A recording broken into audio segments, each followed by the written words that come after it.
What is going on, gunfighters? Welcome back to Gunfighter Life, the podcast where we talk about gunfighting. The podcast where we talk about gunfighting, keeping God at the center where he belongs. He is number one, and I hope that he always stays number one in my life and everything that I do. And this podcast is no different.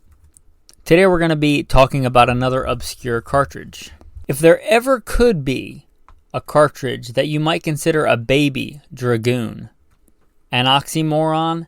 Maybe. But that cartridge may have some real merit. And that's the .358 Winchester, the .358 Winchester. We're going to talk about that cartridge today. If you're into just the ARs and the Glock 19s, that's fine. This may not be the episode for you. But I hope that you listen to this podcast for its uniqueness in that there are tons of podcasts and YouTube videos talking about the latest and greatest black rifle, and the next polymer striker-fired handgun, and I like that world too. But hopefully you like this podcast because we talk about both the tactical and the practical. As you'll hear in the bio, Marine Corps combat veteran. Also been a professional big game hunter and guide.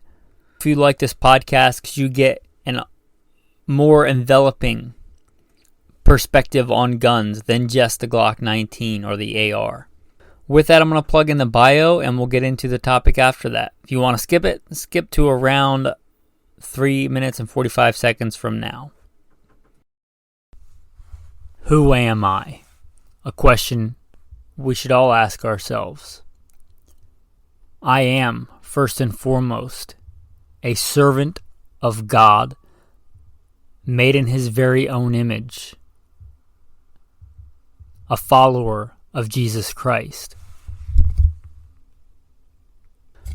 A simple man called by God to the Great Commission to share the good news of Jesus Christ. Next, a little bit about my background and what God has allowed me to do and blessed me to do in life.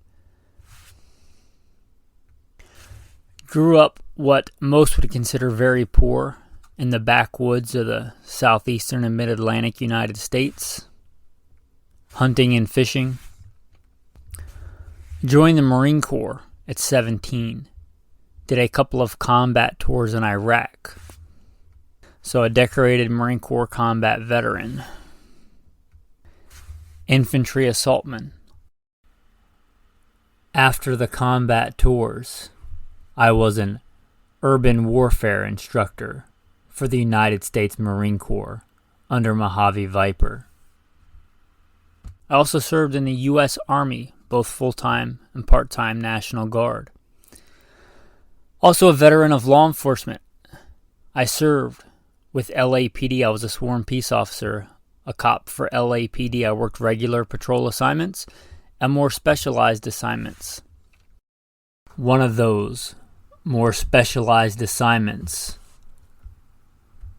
was warrant service, fugitive recovery.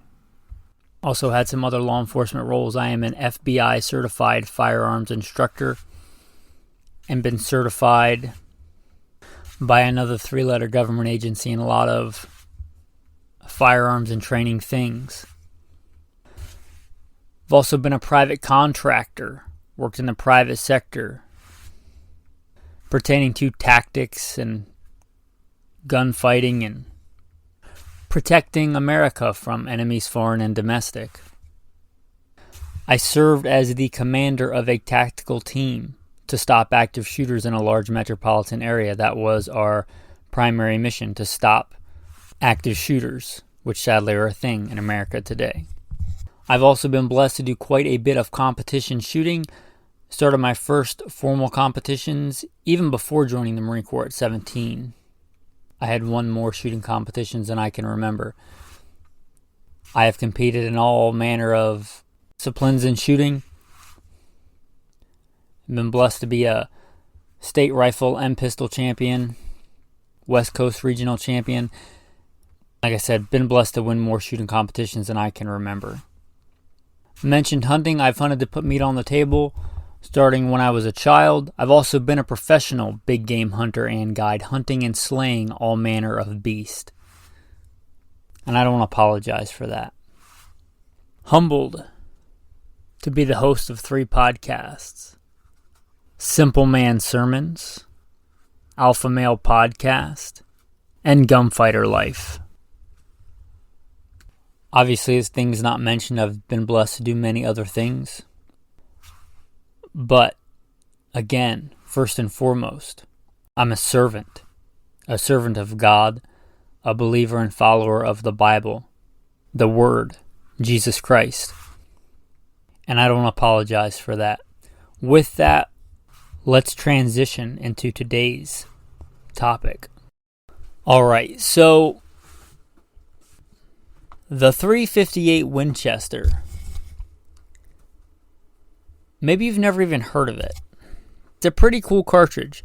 A lot of people that are into the bigger bore hunting cartridges are probably familiar with the .35 Whelen. It has its kind of core following of hardcore dedicated fans. Did an episode on the .35 Whelen. You may want to check that out. I believe I entitled it The Elk Hammer. So, the .35 Whelen is a .30-06 necked up the .35 caliber. But what if one were to take the .308? Now, what if someone were to take the more efficient, a lot of people would argue, .308 case and do the same thing and neck it up to .35 caliber? Well, that has been done, and that's what we're talking about today in the .358 Winchester. So a .308 case with a .35 caliber projectile, and you get the .358 Winchester. Now, just some data from the old .358 Winchester in the Hornady Reloading Manual. The trusty Hornady Reloading Manual, I don't even know what edition it is, but I've had it for probably 10 years. And it lists a .358 Winchester from anything from 180 grain bullets to 250 grain bullets. It's pretty flexible. To me, if you're going to run 180 grains, you might as well run a .308. I think if you're going to run the .358, let's be honest, you probably want the bigger, heavier bullets. You probably want 200 or 250 grain. But the 180 grains, you're launching at 2,800 feet a second. That's no slouch. The 200 grain bullets listed in here at 2,600 feet a second. Again, these are published data loads, and Hornady, in my experience, their reloading manual tends to be on the more conservative side. You can usually push these loads hotter with other data from other manufacturers, not even going with unpublished loads. But these are good conservative numbers, I think. The 250 grain bullet at 2,300 feet a second. 250 grains at 2,300 feet a second. That's pretty legit. That's, again, if ever a cartridge could be called a baby Dragoon, that probably could be. So for those of you that have listened before, listened to the .35 Whelen, listened to the .35 Remington, you'll know that I really like the .35 Remington. I'm going to compare it to both those cartridges. The .35 Remington is launching 200 grain bullets at max 2,100 in this same manual. And again, the .358 is launching them, the 200 grain bullets, at 26. Now remember, energy is something like mass times velocity squared. So those extra 500 feet a second is quite a big step up in power, at least on paper. May or may not make a difference. If you want to take one of these and hunt prairie dogs, probably doesn't matter. You're going to hunt big black bear or elk, very well may make a difference. Maybe not. But it is definitely more powerful than the .35 Remington. I don't think that could be argued, because you're launching the same grain bullet at quite a bit faster. Not a trivial amount. Like 100 and 150 feet a second faster, like you get with a 7 Rem mag over a 280 Ackley improved. Like, it's a substantial gain. Now let's look at the .35 Whelen. I really like the .35 Whelen, but my manual lists the 200 grain bullet at 2650. So all that extra case, that long action, and you're getting, can this be right? I gotta double check my data. You're getting the 200 grain bullet at 2650. And the .358 Winchester, you're getting at 2600. Now that is trivial. So if you're shooting a 200 grain bullet, why the .35 Whelen? Perhaps you just are set up more for 30-06. That would make sense. If you're talking about efficiency, ejecta probably felt recoil. I didn't realize this till I just researched this just now, but the 358 Winchester brings a lot to the table. Now, that starts to taper off if you are comparing the 250 grain bullets I just checked, and you're going from 23 to, I believe, 2,500 feet a second from the 358 to the 35 Whelen. And that's not trivial. That's a little bit more. That's, quite a bit more. Not as big a jump as it was, I think, from the 35 Remington to the 358 Winchester, but to the 35 Whelen, 250 grain bullet, 2,500 feet a second versus 2,300 feet a second. But again, if you're loading that 200 grain bullet, you're loading all that extra stuff, all that extra powder, long action, more brass, and for 50 feet a second? So why might one choose this round? Well, number one, I'd say if you're a hand loader. Obscure rounds like this really don't make sense if you don't hand load, or you want to get the dies and go to a buddy's place that has all the equipment and you load your own ammo for just this cartridge. But I think where this makes sense is if you have a rifle chambered in this short action, you have a rifle chambered in 308, 243, one of these short action rounds. You want to, let's say, transform that rifle into a new role. Let's say you have a couple of 308s or 243s. You're not really using them, and you want one to be, a 200 yard and in big, heavy game. Elk, black bear, moose, things like that. You're going to be hunting dense brush, thick brush. You're like me and you just like to spot and stalk hunt. You like to still hunt. Even in places like Idaho where you can get wide open, but you like to be in the dark timber and the nasty ravines and in the willows. A light, handy, short-action rifle chambered in a cartridge like this would make a lot of sense. And again, you have a rifle maybe you're not using very much, chambered in 308, 243, something like that. And you want to just simply rebarrel it because this, I believe, has the same dimensions and everything as 308. It's just necked up. So literally, I believe you should just need a barrel. Same bolt, same action, same everything else. You just rebarrel it. You spin on a nice stainless steel 358 Winchester barrel, and you're launching those 200 grain bullets at 2,600 feet a second out of a short action, pretty light mountain rifle. Maybe you have that short action in a scout rifle. Maybe you have that 308 scout rifle, but maybe you have two scout rifles and you want one to be beefy. Maybe you rechamber that Savage scout rifle in a 358 Winchester. It would be pretty unique, pretty cool, and it wouldn't require, like I said, except for a barrel, have to get it drilled and tapped for sights if it's a scout. But a 358 Winchester would be pretty cool option for that. Actually, again, for things that are larger than your deer-sized game, for your moose, for your black bear, for your elk. That 35 caliber kind of has a following for a reason. It is a big, heavy-hitting round. That 200 and up grain bullet and those 35 calibers, there's a lot of really well-constructed bullets. A lot of options in that 35 caliber. Not as much as like a 30 caliber, but it's not obscure. You can get good quality ammunition for it. Good heavy-hitting ammo. And I said at the beginning, this episode is not for everybody. Even I don't own a 358 Winchester. Again, I'm not a gun collector. I'm a gun fighter. For somebody in this situation that's looking for something a little bit more of a heavy hitter, but in that short action, that wants something different, something cool. They're used to bolt actions, and although the 35 Remington is cool, it's less powerful than this, and maybe they don't want a lever action. They don't want a whole different action to learn to run and hunt with. That's the reason I don't own one. I like them, but I like continuity of training, the same reason that my 22 handguns are similar to my main CCW and fighting handguns. Continuity of training. You're used to running a bolt, and you're used to, let's say, a Remington 700 short action. You're used to that, and you know how it works, and you know that you train with it, but you want something for a more specialized application. Again, hunting in dense brush, or you might come up on a big black bear, or you're hunting moose from a canoe. the .358 Winchester is a good option. Sometimes you can find an old, Savage 110 or something like that for a ridiculously good price that's a little old, the finish is worn off, and again, you don't care about the barrel if you're going to take it off and spin a new one on there. 308 brass is about as easy to get as anything else. One of the most common calibers, and I don't think there's anything special you have to do to reload it once it's been fired for a .358 Winchester. It's literally a necked up 308, so really all you need is dies. As long as you have 308 brass, or you can get 308 brass at your local range.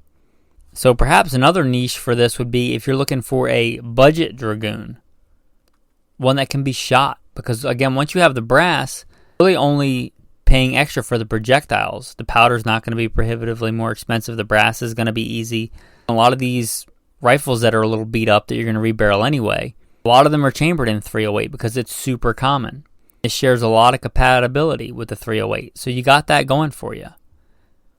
If you're intrigued by the 35 calibers, if you like the 35 Remington, you like the 35 Whelen, maybe worth considering the .358 Winchester.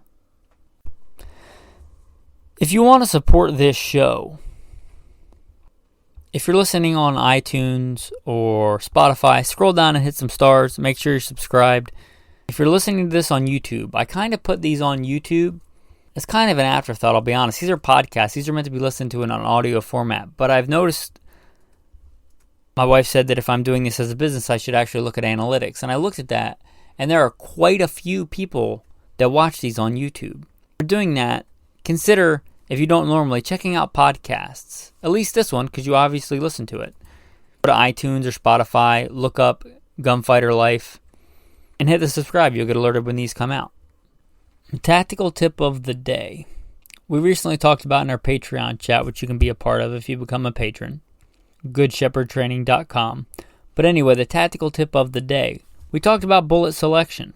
We talked about it in there, specifically in the context of elk hunting. But I want to talk about here in a broader context. If you're looking for bullet selection, whether it's for tactical application or hunting application, start by the parameters. What do you want the bullet to do? Do you want the bullet to be able to go through windshields effectively? Probably want a bonded bullet. You want it to drive through, the front shoulder effectively. Do you plan on taking quartering 2U shots? Or are you going to wait for a broadside shot? You're going to be shooting through the front shoulder? Again, a bonded bullet might be important to you. Are you going to be shooting through brush? Are you going to be shooting through drywall? Also, what's not important to you? Are you going to be shooting 500 yards? Have you ever even seen a 500-yard range? Lots of people haven't. So then, ballistic coefficient, as much as that's marketed today as super important, probably not important to you. We're talking about a up-close brush-busting cartridge. We just talked about the .358 Winchester. A lot of those loadings are for those old round nose, not even spire point bullets. BCs on those things, a lot of people today would scoff at. You know what? That might be your best choice for the application that you are doing, for your application. So whether you're trying to pick 308 caliber bullet for elk hunting, a .358 Winchester for moose hunting, or a .556 round for home defense, forget the marketing, forget what looks cool on the box, forget about BCs unless they apply to you. If you're shooting inside a couple of 100 yards, generally one BC over another is really going to be academic, meaning it makes difference on a piece of paper only, and in real-world application, probably very little to none. What do you want the bullet to do? Use that to select the right bullet, the right projectile to do what you want it to do. Don't think that because new rounds come out all the time that they're necessarily better. One of the things that came up in the chat and that I agree with, those old Remington core locks.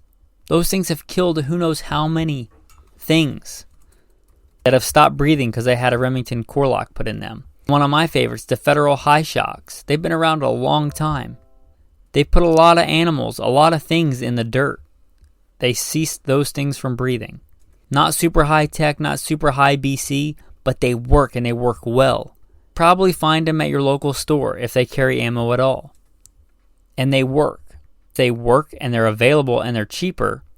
Don't What's the saying? Don't look a gift horse in the mouth. Does it matter to you if one has a way higher BC if you're not shooting past 250 yards? Does it matter to you if the round has a ballistic tip? If it's in a .358 Winchester, probably not. Anyway, a very broad but hopefully useful tactical tip of the day. The tactical verse of the day. Rejoice in the Lord always. Again I say rejoice. Let your gentleness be made known to all men. The Lord is at hand. Be anxious for nothing, but in everything with prayer and supplication, with thanksgiving, let your requests be made known to God, and the peace of God, which surpasses all understanding, will guard your hearts and minds in Christ Jesus. As much as we like talking about gear and guns and even obscure cartridges, and as much as we love being in the field and hunting, or a good day at the range, don't forget about what's really important. Because all this stuff is passing away. The things which are seen are temporary. The things which are not seen, God, love, they are eternal. Don't forget about what's really important. With that, men, I want to say thanks for listening and have a blessed day.